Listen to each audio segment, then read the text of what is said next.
مش نورمال اليوم يطلعوا يقولوا خلص التحقيق، أنا بنتي ماتت، هن ما صار لهم شيء، أنا بقرر وقتها بيوقف التحقيق إيه أو لا، مش هن. نحن اضطرينا نكون بهذا الجو، نحن أساساً كنا بأشغالنا، كنا ببيوتنا، فجأة لقينا حالنا بخضم المعركة وقررنا نخوضها.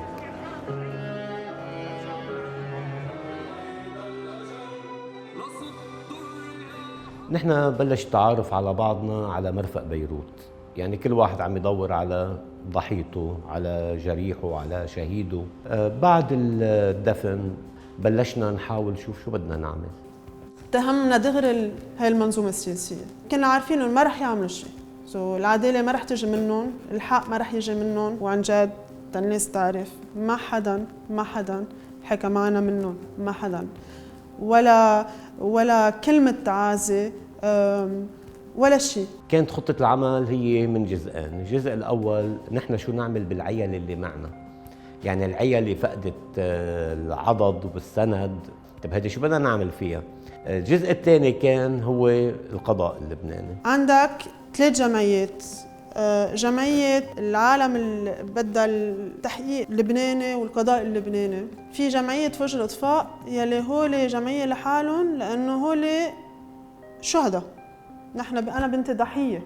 نحن جمعيتنا رح يكون في عالم رح تقدم لبنان وعالم بدها برا. الكل قدم دعاوى للقضاء، بلشنا نجمع وثائق، معلومات، كل شيء بنقدر نوصل له. قررنا يكون تجمع اهل الشهداء فوج الاطفاء وحده، لانه قضيه فوج الاطفاء مغايره عن قضيه البقوه. اول شيء شهداء فوج الاطفاء كانوا بالسكنه، اندق لهم الاجهزه اللبنانيه العسكريه نزلوا على البور، هيدي يعني جريمتين. ثاني شيء جمعيه اهل شهداء فوج الاطفاء، نحن بنعرف انه جسم العالم الاطفاء جسم واحد، عملنا هاي الجمعيه بالتنسيق اكيد مع كل الاهالي المدنيين، بس نربطها بالجمعيات الاطفاء برا. فالاختلاف مش على الجوهر، الاختلاف بالتكتيك. نحن اصلا معنا كعوائل شهداء شيء رائع مميز، لبنان الحقيقي موجود عنا. بتفوت على الجروب بتلاقي المسلم، السني، الشيعي، المسيحي، الدرزي، ما بتقدر اساسا تميزهم، كله فايت بعلاقات اجتماعيه هيك مع بعضنا البعض. بقى هال3 جمعيات هو تنضغط اكثر، تنقدر نجمع بعض، تنقدر نحكي احسن، ونحن 3 جمعيات دائما على تواصل. 8 اشهر وزاره الدفاع ما عندها كل الاسماء، 8 اشهر وزاره الدفاع استنجدت فينا لنساعدها بالوصول لبقيه العيال. طب ما نحن مش دوله بالنهايه، ما انتم الدوله، وينكم؟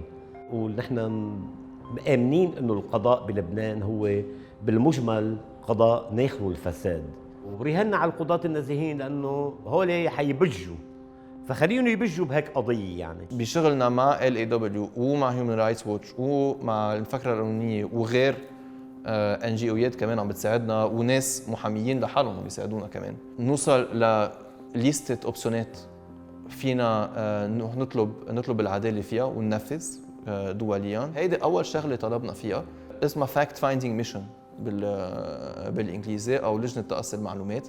يعني شخص مثل امين العام للامم المتحده بيطلب وبيبعت لجنه مشكله من اكسبرتس، بيجوا بيعملوا التحقيق، بيعملوا رابور، بيطلع هذا الرابور وبيستعمل يا من العداله اللبنانيه يا من غير عداله.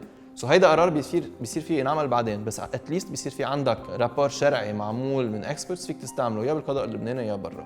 بس رجعنا بعدين لقينا حل وسط بين نحن والاهالي اللي بدهم تحقيق محلي، انه تحقيق محلي وقاضي محلي بلجنه تقصي حقائق دوليه يكون عندها صلاحيات استثنائيه هي والقاضي. هي الحل بيرضي اثنين، وبظن هي الطريقه الاسرع تنوصل للحقيقه. برمنا على المرجعيات الدينيه بس كلهم كذبوا علينا مثل ما الكل بيعرف، كلهم قالوا لنا رح تشيل غطاء الطائفه، كله خلى غطاء طائفه.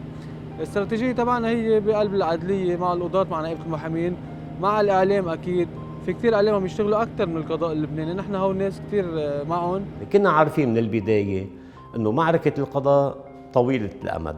من هون بلشنا بالفكره الاولانيه اللي بلشنا فيها، هي قصه مساواه شهدائنا وجرحانا بشهداء الجيش وجرحى، والتقينا بالرؤساء الثلاثه لتوقيع مرسوم قانون بهذا الجانب. توقع مرسوم القانون، بقي عنا قصة انه يتنفذ هذا القانون، هذا بده مجلس نواب، وبهذا الجانب عانينا كثير، ما كان في تجاوب. لذلك احنا عملنا تحركنا الشهير إن صح التعبير على مجلس النواب. وقتها استعملوا هن طريقة كانت مزعجة جدا، إنه حطوا مقابل عيال الشهداء قوات مكافحة شغب واقفة بوجه أهالي ضحايا جايين يطالبوا بحق.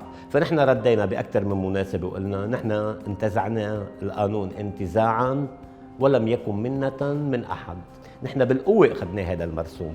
مستعد أنا إذا مش عارف خبر أهلي وخبر أهل ضيعتي وحالي مين قتل خيي بأبشع طريقة، بنتحر ولا بعيش لحظة وأنا هيك مش فاهم شيء.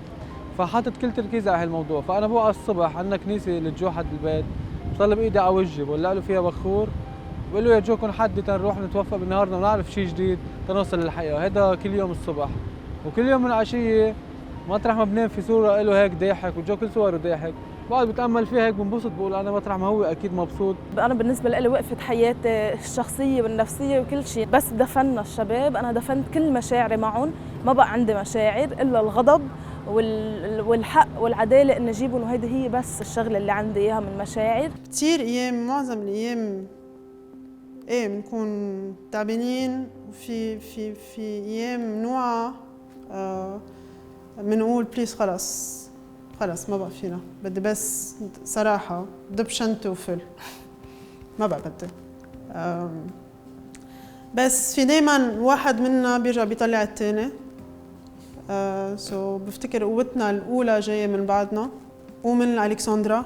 القوة اللي عم تعطونا إياها الشعب، ناس ما بنعرفهم، احنا معكم ونحن وراكم، وبليز ما توقفوا، بليز ما توقفوا، بليز ما توقفوا.